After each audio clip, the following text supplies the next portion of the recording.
Beto. Porsi makannya. Kamu. Iya, tadi pada satu porsi. Oh, biasanya apa-apa yang masa pertumbuhan. Hari ini agak masuk siapa? Daniel Messi. Soleh. Sama siapa? Soleh. Satu. Ya. Oh, laporan. Soalnya dia super tugas kan Mbak Soleh. Oh, konten. Enggak. Saya satu tahu sektor. Tahu sektor Soleh. Dia lagi bilang tangan kanan yang ke HP, tangan kirinya juga Soleh. Soleh ya? Enggak. Sudah ini agak masuk. Daniel Messi. Ya. Lainnya nihil ya. Sehat semua? Ya sehat. Kenapa nggak main ke dalam musola? Putus cinta. Ya. Hari ini kelihatan nggak saya perbesar ya? Oh, ini lampu di bawah sulap itu. Di bawah di atas ini. Ya. Bisa membaca judulnya apa? Pakai ini kalau nggak Jun, apa ya? Judulnya apa? Kelihatan nggak? Tumbuhkan resiliensi. Ya, terima kasih Mas Bagus. Bagus tenang nih. Oh, dia nanti ya sholat dulu ya. Wah, sholat kelas ini. Hari ini kita akan mempelajari tentang resiliensi. You know resiliensi? Ada yang pernah dengar? Jelasnya langsung. Ada bola di sini. Pernah lihat nggak kalau bola itu dipantulkan bagaimana? Lenting, melenting. Orang lentung loh ya, melenting. Jadi daya yang ketika dia turun bangkit ke atas namanya daya lenting. Bahasa Inggrisnya resiliensi. Tahu nggak filosofinya apa? Betul? Berarti apa? Pantang menyerah. Ada lagi? Hah? Mantul. Betul. Terus apa lagi? Selain pantang menyerah? Berusaha. Manusia nggak selalu harus bangkit ya.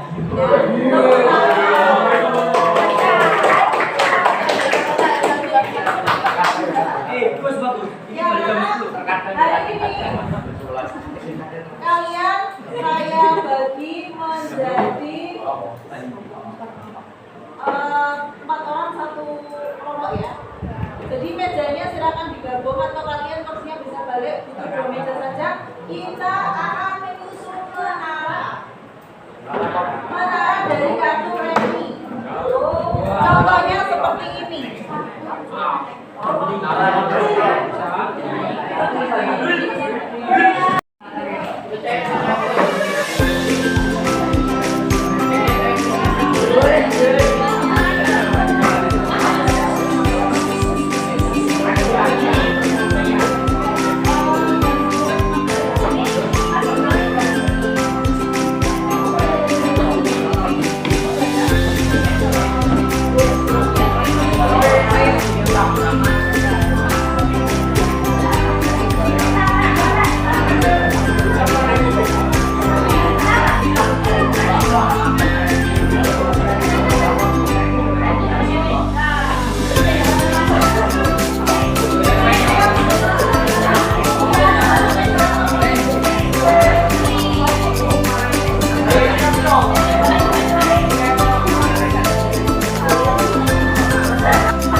di halaman depan ada tulisan seperti ini. Kita pekerjakan di belakang dulu. Silakan anak-anak menuliskan refleksi di depan.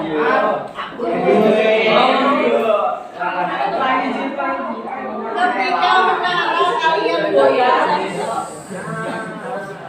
kalau dengerin dulu ya, saya bantu bacakan. Ketika menara kalian goyah, ketika menara kalian goyah atau bahkan roboh, banyak kan yang mengalami. Bahkan ada yang belum selesai juga belum jadi. Bagaimana perasaan kalian dan apa reaksi pertama yang muncul dalam diri atau kelompok? Apakah ada yang merasa frustasi? Ada yang merasa putus asa? Ada yang ingin menyalahkan temannya? Atau justru semangat untuk segera mencari solusi? Silakan dijawab di lembar kertas itu. Tulis nama kelompoknya.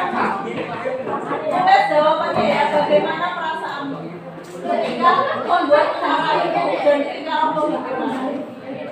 Silakan ditulis nama kelompok dan bawahnya jawabannya ya.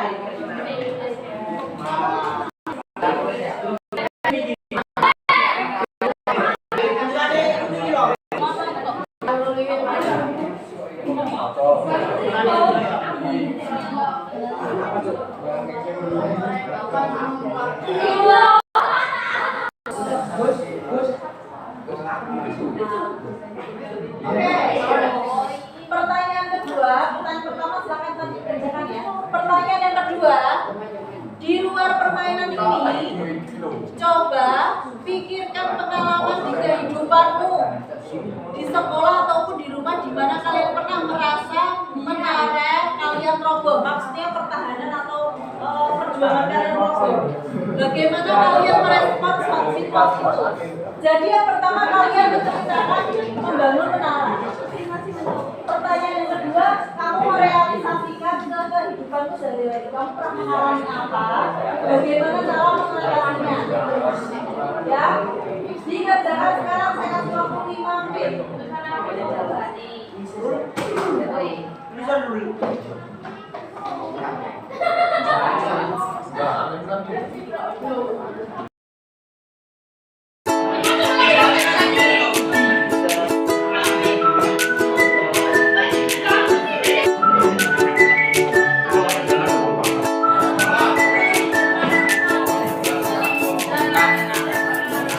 Yuk.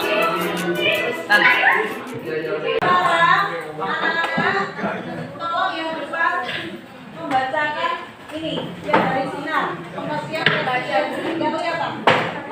Dari Fatan. Yang mana siapa kan?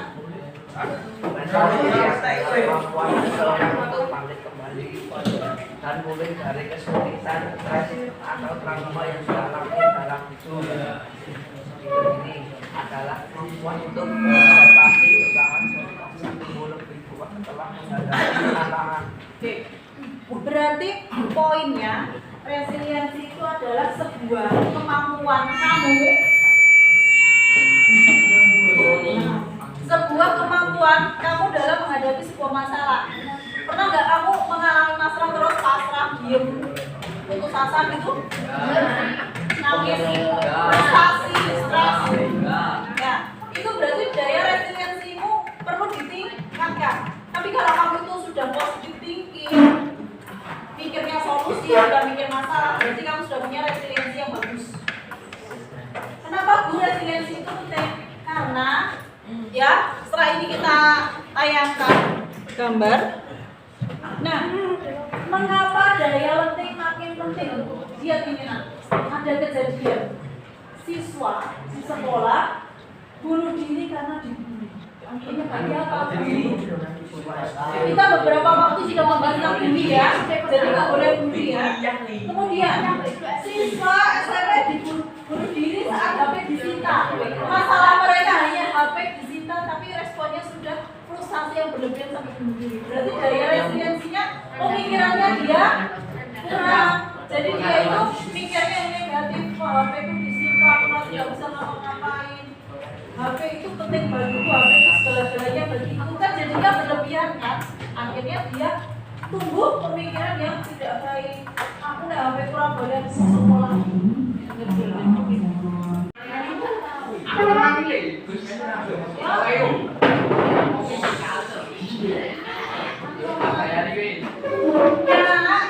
Jadi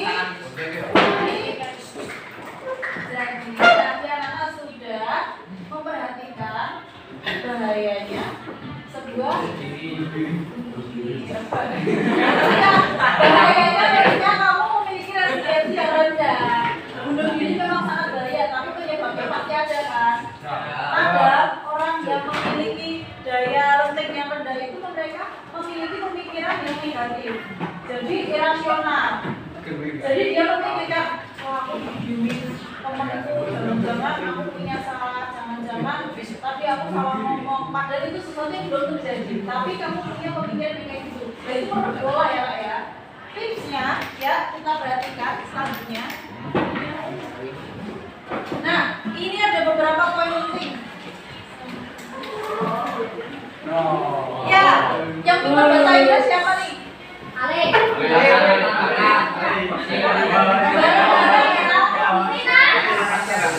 Bareng-bareng ya.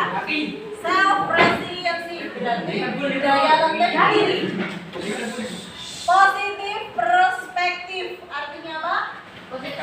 Positive thinking. Punya daya pemikiran yang positif. Jadi mikirnya harus yang positif terus. Kalau punya masalah mikirnya yang positif ya. Kalau apa ya, tetap perhatikan ya. Yang atas self awareness. Apa self awareness? Kesadaran diri, aware. Jadi orang itu aware sama diri sendiri. Kesadaran diri. Jadi menyadari kalau dia ada kekurangan diri. Emotional stability. Emosinya stabil. Kita kemarin sudah belajar tentang pencerdasan emosi ya. Jadi anak-anak bagaimana cara mengontrol emosi yang baik itu dipraktekkan. Adaptability berarti adaptasi. Grow mindset. Grow itu apa?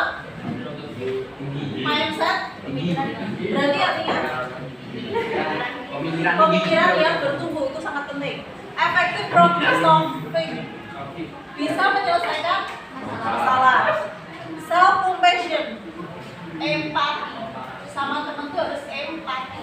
Selain sama teman juga harus sama diri sendiri. Jadi berapa jumlahnya itu? 7 poin penting kamu bisa membangun sebuah resiliensi yang baik. Bisa dipraktekkan? Bisa. Sekarang kita menganalisis sebuah kalimat. Di sini ada fixed mindset dan ada growth mindset. Fixed mindset itu adalah pola pikir yang tidak bisa diubah. Jadi bebel di dalam otaknya ini ngeyel. Tapi kalau growth mindset dia mau berpikir. Yang pertama, saya bisa sukses jika saya punya bakat. Kalau nggak punya bakat berarti sukses. Kalau growth mindset saya bisa sukses dengan berusaha. Jadi kalau saya berusaha, saya bisa sukses. Sama-sama itu sebuah sukses, tapi kalau itu beda kan maksudnya. Ya. Kamu pilih yang mana? Yang kedua, berusaha. Pilih yang di kolom growth mindset. Yang kedua, kegagalan. Saya menyerah. Wes, aku belum balik kalah terus. Aku bunuh semenara, iso-iso terus. Tapi kalau coba lagi ya, coba lagi enggak berarti kamu masih fix mindset. Harusnya saya akan coba lagi. Harusnya saya akan coba lagi. Siapa yang nanti punya pemikiran itu abrok, ya caranya harus selesaikan.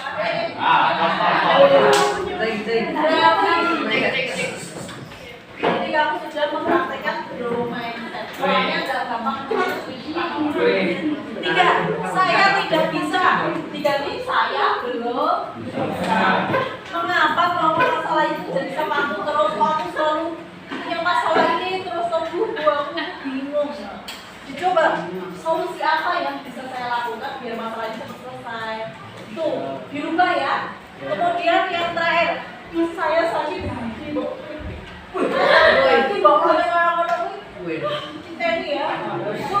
masih fixed mindset. Kalau yang ke situ dikritik tuh dari terima kasih ya sudah memperhatikan saya. Gitu loh. Enak aja kalau ngomong ini dipraktekkan.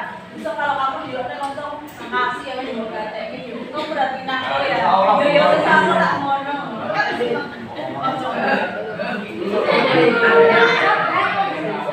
Ya. Sekarang Bunga pelatan, Bu. hah? Pelatan. Enggak kelihatan mas terus.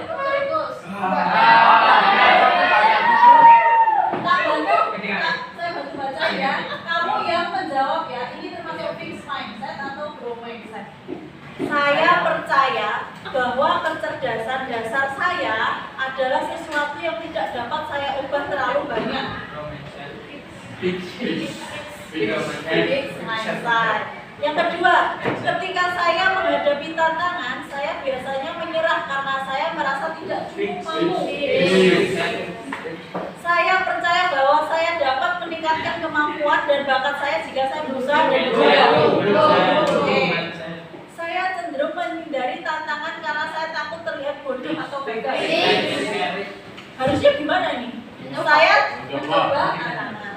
Saya melihat kegagalan sebagai kesempatan untuk belajar dan tumbuh. Usaha dan kerja keras adalah kunci mencapai kesuksesan dan mengembangkan usaha. Jawabnya mindset. Mindset. Terakhir, bakat alami adalah faktor terpenting dalam mencapai kesuksesan. Usaha saja tidak cukup jika Anda tidak berbakat. Kita buktikan ya. Nah, yang dicetak ini berarti fixed mindset, yang disilang ini kan berarti yang benar. Ini growth mindset. Oke, tepuk tangan untuk kalian yang bisa membedakan.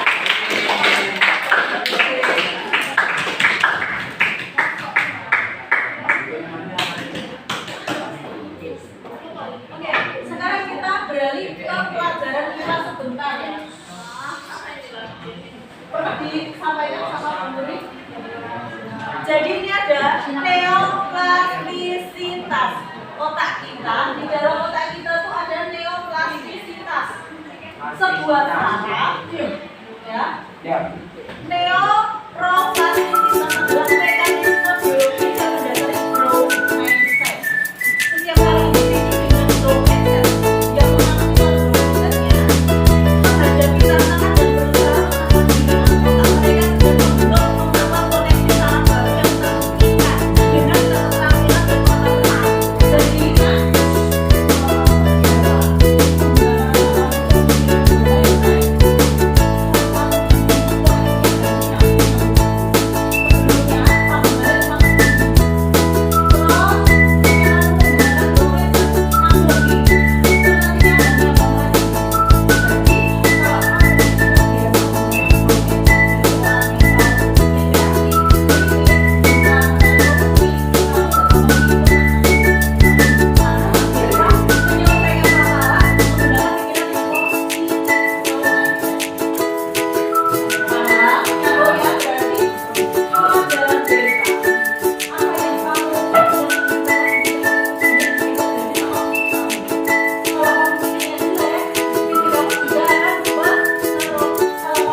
gagal mengeksekusi tendangan penalti. Akibatnya tim sepak bola sekolah kalah tipis. Oh, ini salah Didi, itu kalimat apa? Kamu harusnya gimana nih? Bikin kalimatnya biar Budi nggak putus asa. Ayo, sekarang dikerjakan dalam waktu 10 menit. Oh, yang di bawah semuanya salah kalimat. Buatkan kalimat yang mendukung empati, ya. Ada ini loh, ada beberapa poin empati, pengakuan usaha. Jadi diatur usahanya. Kemudian perspektif positif, kemudian penegasan nilai dan dukungan. Jadi kalau masuk mengandung ini maksudnya ini, coba. Ya, yang selanjutnya boleh dipromo lagi sama temannya atau temannya. Posisinya boleh dibalik lagi. Kita biarkan untuk kita ya. Harapannya kalian bisa mengaplikasikan resiliensi dalam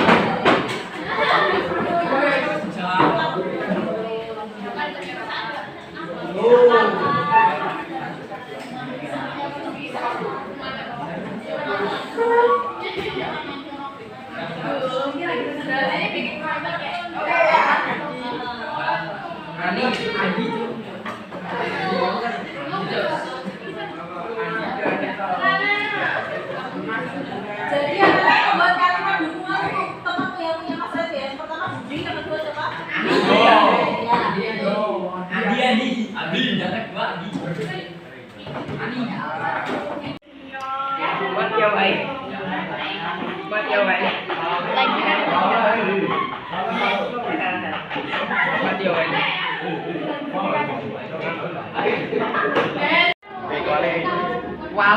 Wale. Semangat.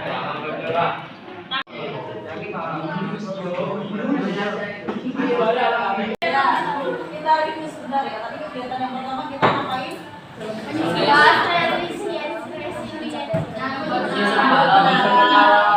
kedua terus membahas resilience. Sebelum membahas resilience kita tadi sudah membahas tentang bagaimana masyarakat ya mengalami sebuah kegagalan. Kemudian yang terakhir tadi kalian ngapain? Menjawab sebuah pertanyaan. Sebuah bentuk dukungan jika teman-teman yang mengalami masalah. Jadi ini tadi kesimpulannya anak-anak bisa membangun resiliensi untuk diri sendiri dan untuk betul. Jadi kita bisa membangun pemikiran yang positif, bro. Six. Berarti kalian setuju pengen merubah kalian menjadi yang bro? Oke. Sepakat ya Naya, kalian sudah kelas 9, sudah dewasa, sudah remaja, mau remaja akhir. Kalau nanti resiliensi kalian bagus, insya Allah kalian jadi anak yang kedepannya bisa sukses. Sukses tidak hanya akademik ya, tapi dalam membawakan diri ke orang lain, mendukung orang lain, dan memiliki pemikiran yang positif dan perilaku yang positif. Kalian setuju gak? Kalau kalian punya grow mindset, perilaku kalian juga akan baik. Setuju? Dari ini, menurut kalian bermakna nggak? ya Bermaknanya gimana? Kalian belajar apa? Penyusun menara. Oke. Penyusun menara. Ya, betul. Menyenangkan nggak? Menyenangkannya apa?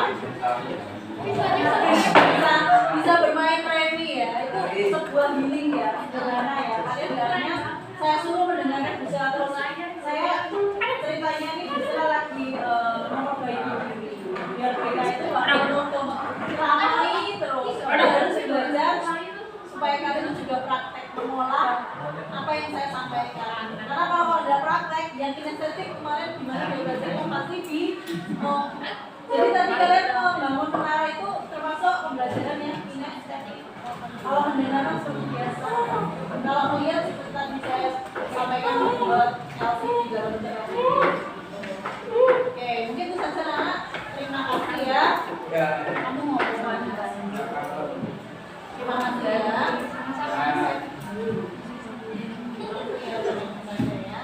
Mungkin itu saja apa yang saya sampaikan materinya. Minggu depan ditambah lagi dengan materi yang lain, atau mungkin resiliensi yang lebih, cara membangun resiliensi yang lebih dalam bagaimana. Next kita belajar. Untuk materi hari ini kalian boleh mencatat di buku BK yang bagian masih bingung atau mungkin ada yang mau bertanya, curhat ke Priscilla boleh, WA boleh. Sesekali di luar gimana? Lapangan KFC. Ya mungkin nanti saya cari tema yang berkaitan bisa kita refleksikan dengan suasana Korea, cari materi sehabisnya. Tapi saya tuh ya merasa itu kadang tuh hari Kamis kalian sholat dua dulu. Misalkan jam pertama itu kalian pas lihat jamnya sholat duha, atau mungkin sholat duhanya lebih awal. Kembali ke sini ya, kalau selesai sholat duha, kita mulainya lebih awal, nggak harus nunggu jam 7.20. Jadi waktunya bisa lebih panjang. Tuh. Saya tuh senang kalau kalian tuh juga memperhatikan, senang sama materinya. Saya juga nyaman. Tapi kalau sampaikan tapi orang yang mendengarkan kan juga dulu ya capek ya. Jadi seperti itu sih mungkin. Memang metodenya memang perlu dirubah-rubah. Minggu lalu kita pakai HP, hari ini kita pakai HP. Mungkin depannya kita apalagi nggak tahu ya. Pakai komputer pakai lab ya. Tapi kelas kalian itu barengan sama jam kelas lain nggak? Karena nggak ada rombongan ke sini kalau di Kamis. Ada berarti. Ya, keterbatasan tidak menjadi batasan kita untuk berkreasi, tapi keterbatasan membuat kita kreatif untuk menggunakan keterbatasan itu menjadi lebih baik. Pertama,